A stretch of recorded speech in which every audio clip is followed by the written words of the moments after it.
Temo que uma guerra aconteça. Odeio essa realidade nuclear. No momento, há uma espada nuclear de Damocles sobre nossas cabeças. Os Euara não queriam armas nucleares em Cuba. A Rússia não quer o exército americano na Ucrânia. Não estamos em um jogo de soma zero. Estamos em um jogo de soma negativa. Em uma corrida armamentista, em uma competição que pode levar ao desastre, isso é um jogo de soma negativa. Jeffrey Sachs explica seu plano detalhado para que as grandes nações parem de se atrapalhar e evitem uma guerra total. Ele falou durante uma discussão profunda sobre como o caminho atual dos Emil e seus rivais está levando diretamente a um desastre nuclear. A geografia estratégica ainda importa muito na guerra. O tempo que um drone ou míssil leva para alcançar a capital em um ataque de decapitação importa. E as grandes potências globais claramente percebem isso. Os Estados Unidos realmente não queriam armas nucleares em Cuba. A Rússia realmente não quer o exército dos Estados Unidos na Ucrânia. E quando eles dizem isso ao longo dos anos, eles disseram: não queremos estar a 3 minutos de um ataque de míssil. Eles são bastante explícitos sobre isso.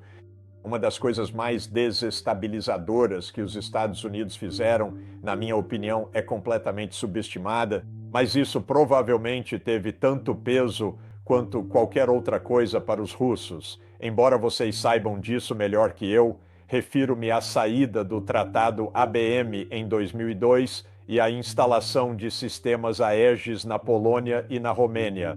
Na minha opinião, isso não foi algo pequeno no pensamento russo. Isso foi visto, segundo especialistas em segurança russos, como talvez uma preparação para um ataque de decapitação, realmente minando o equilíbrio de poder, realmente minando a dissuasão. Eu reconheço esse argumento. Eu não descarto esse argumento. Acho que os Estados Unidos ficariam absolutamente loucos se a Rússia começasse a construir mísseis antibalísticos ao longo da nossa fronteira. Então, embora eu não tenha mapas para mostrar aqui, acho que poderíamos fazer muito melhor do que estamos fazendo agora para entender que certas áreas são simplesmente tão provocativas e tão arriscadas. Eu colocaria a Ucrânia muito alto nessa lista, e eu colocaria a Geórgia muito alto nessa lista. Eu também colocaria o sul do Cáucaso muito alto nessa lista. Quero também lembrar que todos os figurões da política externa neoconservadora americana eram amigos da Chechênia no final dos anos 1990. Duvido que algum deles soubesse realmente onde ficava a Chechênia, mas eles sabiam que isso poderia irritar profundamente os russos. E por isso queriam usar a Chechênia para enfraquecer a Rússia. E é isso que eu sempre digo que nós precisamos evitar.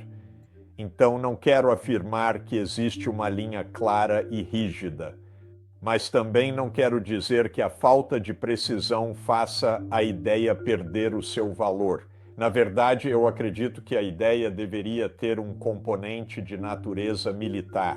Se não houvesse um componente militar nisso, no que estou dizendo, realmente não teria importância. Mas eu acho que isso importa, sim. A proximidade das forças militares do outro lado realmente faz diferença. Na minha visão, essa é a proposição básica.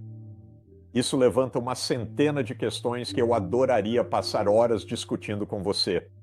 Mas por que a União Soviética ocupou a Europa Central e Oriental após a Segunda Guerra Mundial? Claro, a ideia comum é que queriam um sistema comunista global, mas a verdadeira razão era o medo da remilitarização alemã. Os Eurexua recusaram uma Alemanha neutra por princípio e estabeleceram a OTAN e a República Federal da Alemanha como parte central a pedido dos alemães. Sinceramente, eu não teria seguido a insistência alemã. Eu teria seguido a ideia que Stalin tinha e que George Kennan também defendia, que uma Alemanha neutra e desmilitarizada teria sido um grande benefício para todos. Então, e acho que isso poderia ter encerrado a Guerra Fria muito mais cedo.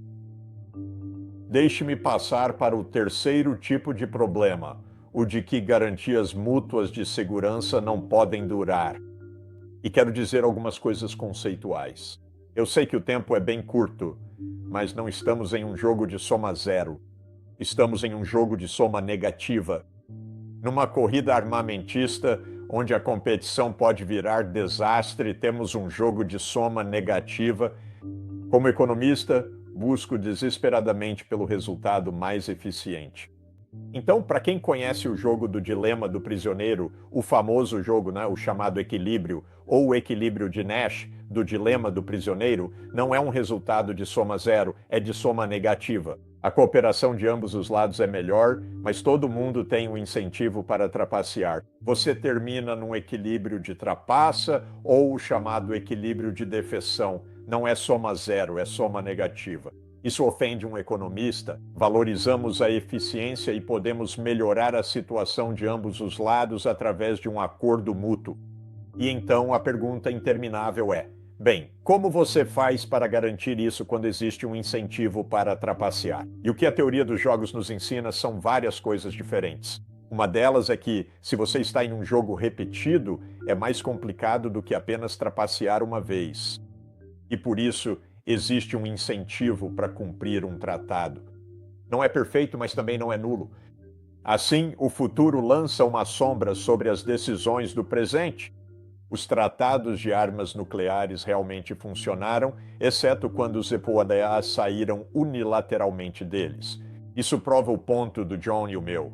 O dele é que os EUAR saíram deles. O meu é que soviéticos e russos obedeceram aos tratados.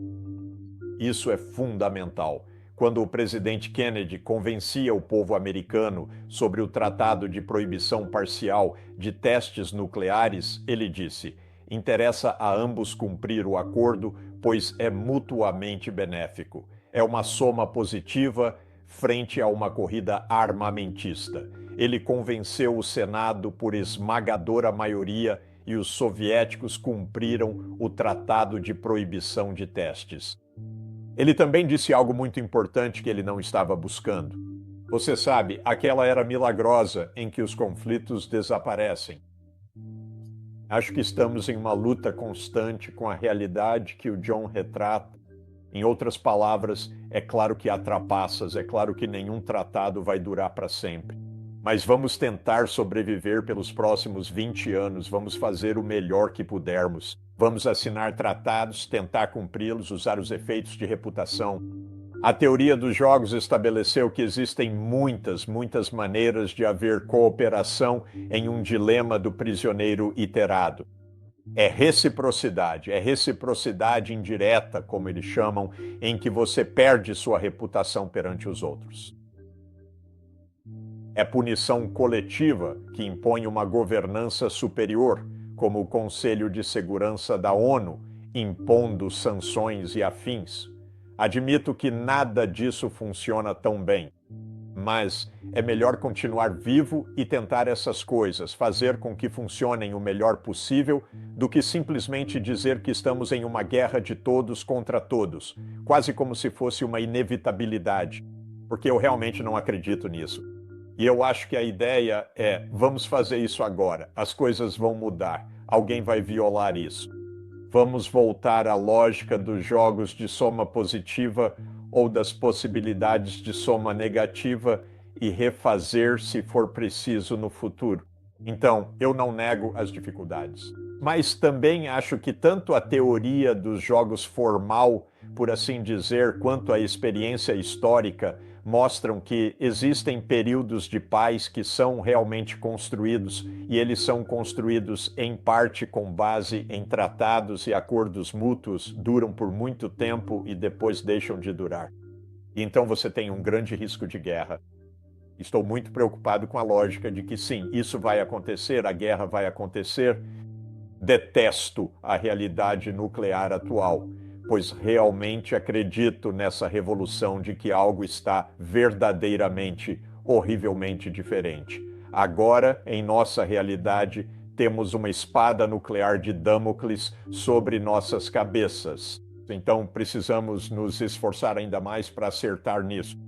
Então, o terceiro ponto que o John mencionou, que era o número 2 na contagem dele, é que continuaríamos tendo competição em outros lugares. E acho que um exemplo perfeito disso seria a competição entre China e Estados Unidos na África, por exemplo. Todo mundo quer cobalto, todo mundo quer cobre, todo mundo quer os recursos, todo mundo quer os votos, talvez na ONU, seja lá o que for. E assim, a África não está na esfera de segurança nem das Américas, nem da China, nem da Rússia, nem da Índia. É simplesmente muito distante. Portanto, haverá competição lá. Agora, o que se poderia dizer sobre isso? Eu diria que sim, isso é verdade. Eu, é claro, tentaria evitar isso. Minha principal lógica nesse caso seria ir até os próprios africanos e dizer: entrem nessa união porque vocês estarão muito mais seguros em uma União Africana de 55 países do que sendo divididos pelas grandes potências. Mas eu acho que a África é exatamente o tipo de campo de competição de que o John está falando. É real, é verdade, mas é muito menos provável que isso evolua para uma guerra nuclear e muito mais provável que pode até haver escaramuças locais ou até guerras, golpes ou outras coisas, sem dúvida. Mas é extremamente improvável que isso seja o gatilho de uma guerra nuclear, porque literalmente existe uma disponibilidade muito maior de tempo e de espaço. Não está na outra face. Então, para mim, o ponto principal é que temos mecanismos internacionais de cooperação que são imperfeitos, mas são reais. Cooperamos muito mais hoje do que em qualquer outro período único da nossa história. Dilemas do prisioneiro ou jogos do falcão e da pomba no jargão implicam que somos melhores nisso porque sabemos o quão perigosos eles podem ser. Soma negativa significa que realmente há uma vantagem em manter um resultado cooperativo. E podemos usar as estratégias conhecidas como gatilho, que funcionam assim. Se você quebrar este acordo, eu passarei a quebrar 10 outros acordos no futuro, ou diversos outros tipos de meios tratados literalmente ou custos reputacionais para conseguir fazer uma real diferença no resultado final. E só para acrescentar um ponto sobre isso, o Ocidente, o Zewanda e a Europa acreditaram, na minha opinião, que quando a guerra na Ucrânia escalasse, Putin ficaria isolado mundialmente.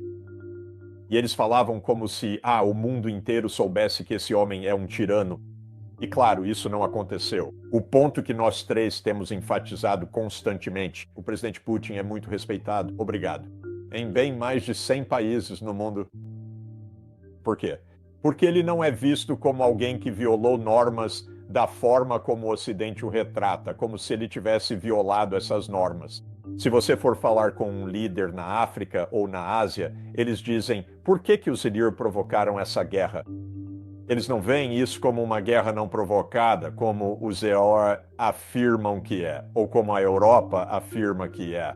Putin não sofreu um grande custo reputacional por causa desta guerra, porque, na minha opinião, em essência, o que ele fez foi provocado, como John Mearsheimer explicou para todos nós em 2014. E, portanto, na minha visão, este é um exemplo de como a reputação importa. Mas Putin só perdeu reputação na propaganda ocidental, não na global, pois viram os IUNU violando normas. Por que eles são tão agressivos? Por que pressionam a OTAN? Por que tentam entrar na Ucrânia? Por que derrubaram um governo em fevereiro de 2014? E assim por diante. E, nesse sentido, me parece que essa ideia de que a reputação pode ajudar a garantir acordos, não para sempre, mas melhor do que simplesmente ficarmos presos em uma luta constante, faz sentido. Esse ponto de vista é real e construtivo, e devemos usá-lo constantemente, porque precisamos avançar de geração em geração sem nos autodestruir. E eu gosto muito do discurso pela paz do presidente John F. Kennedy, de 10 de junho de 1963. Eu escrevi um livro sobre esse discurso porque gosto tanto dele. E uma coisa que ele diz que eu acho muito importante, ele diz que a paz é um processo, uma forma de resolver problemas. Então não é uma solução grandiosa, não é o fim do realismo de forma alguma, mas é um processo que devemos usar a nosso favor para benefício mútuo. dizem que a guerra na Ucrânia começou em fevereiro de 2022. Jeffrey Sachs afirma que tudo começou nos anos 1990, quando os Equinoa decidiram que uma Rússia enfraquecida não opinaria sobre sua vizinhança. Desde então, a OTAN adicionou 14 países ao longo da fronteira oeste russa, aproximando a aliança de um confronto militar que analistas do Pentágono consideram impossível de vencer. O argumento de Sachs vai além de uma lição de história. Esta é uma resposta direta à pergunta crucial se o mundo em que você vive agora é realmente tão estável quanto o seu governo costuma dizer que é.